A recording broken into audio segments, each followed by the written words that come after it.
In exercise 4, the mayor of a large city has a claim that the population mean net worth in his city is at least $300,000. And we want to test whether this claim is true. So let's first set up our hypotheses.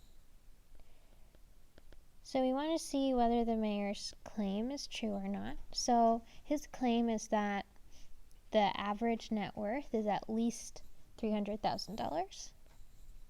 So our claim is that the population mean mu is greater than or equal to 300,000. And so our alternative hypothesis will be the opposite, which is that the population mean is strictly less than $300,000.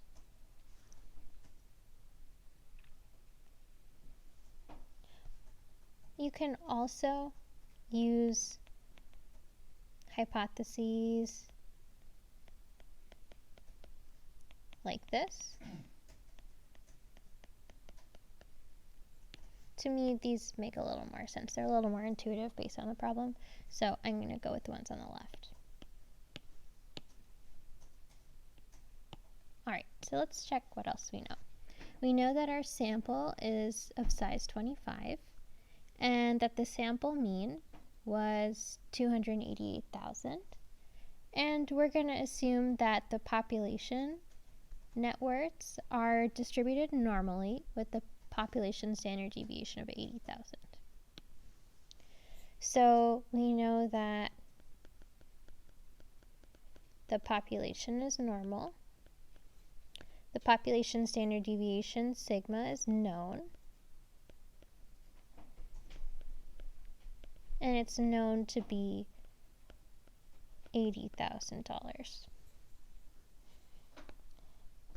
And since our population is normal, we know that any random sample from it will be normal as well. So our sample mean is therefore normally distributed, even though our sample size is quite small. As long as we know that our population is normal, then we don't have to use the central limit theorem. Alright. So since we know the population standard deviation and we know that we have a normally distributed sampling distribution, our test statistic is z-score,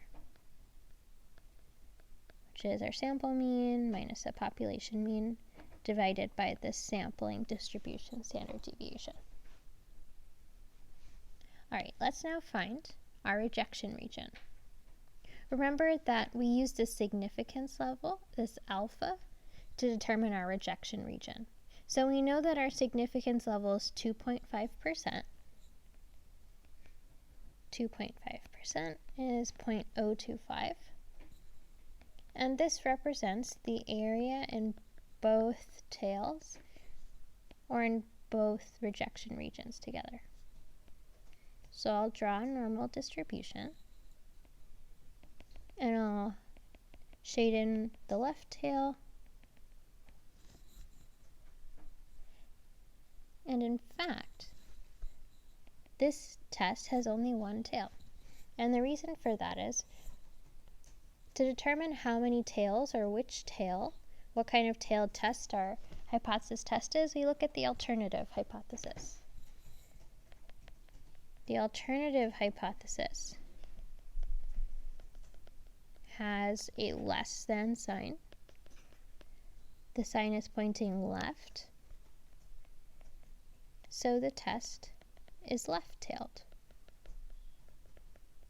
In other words, if our test statistic, if our sample mean falls into this region, if it's a lot less than $300,000, then we'll reject our null hypothesis. So this is our rejection region. And we know that alpha, 2.5%, represents the area in our rejection region. So we just want to find the z-score. We want to find the boundary of our rejection region. So we want to find the z-score. with an area to the left of 0.025. And if I look that up in my z-table, I'll find that this is negative 1.96. So our ejection region is we reject, so our critical value, we reject if our test statistic value, if this z-score from here is less than negative 1.96. We'll reject the null.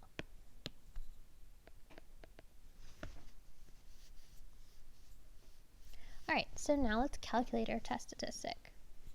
So we said that our test statistic was the sample mean minus the hypothesized population mean divided by the sampling standard deviation. Our sample mean, it's given to us, was 288,000. And the population mean we hypothesized was $300,000 at least.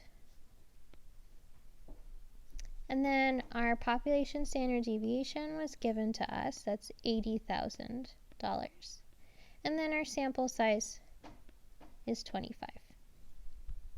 So let's plug this big fraction into our calculator. 288,000 minus 300,000 divided by 80,000 over 5. You should get negative 0.75 for your test statistic. So let's determine, is this value in our rejection region? In other words, is negative 0.75 smaller than negative 1.96? It's not. Negative 0.75 is not less than negative 1.96. So in other words, our test statistic does not fall in our rejection region.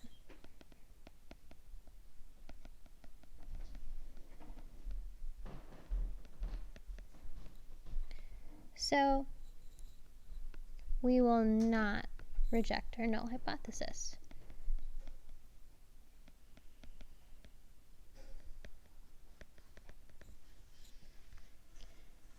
In other words, we have no evidence to conclude that the average net worth is less than $300,000. In other words, we have no evidence to doubt the mayor's claim.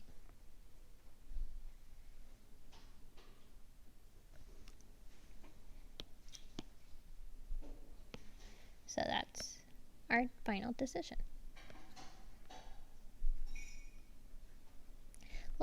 So that was the critical value approach. The critical value approach is where we determine this critical value, the boundary of our rejection region. We calculate our test statistic, determine whether or not it falls in our rejection region, and make our decision based on that. The p-value approach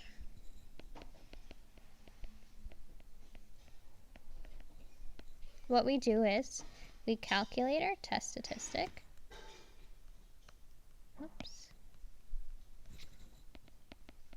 Calculate our test statistic. And we find the p-value associated with our test statistic.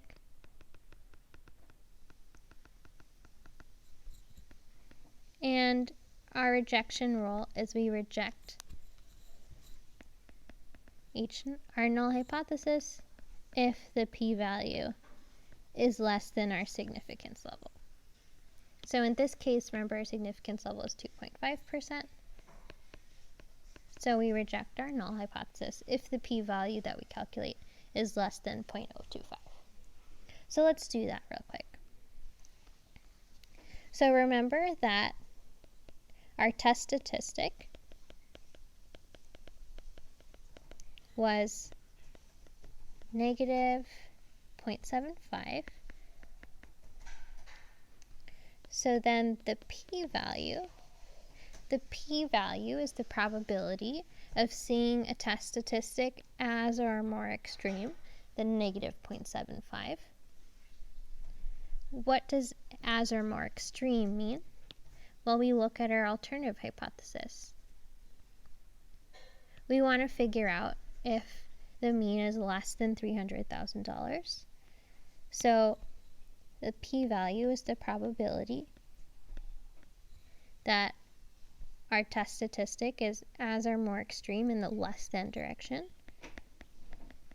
than negative 0.75. To find the probability associated with the z-score, we just use our normal table. So in other words, the p-value is the area to the left of negative 0.75. I can look that up in my z-table. I should get 0.2266.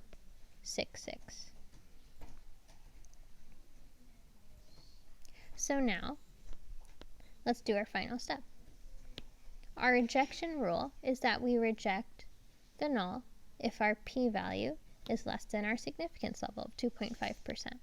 Well, 0.2266 is not less than 2%.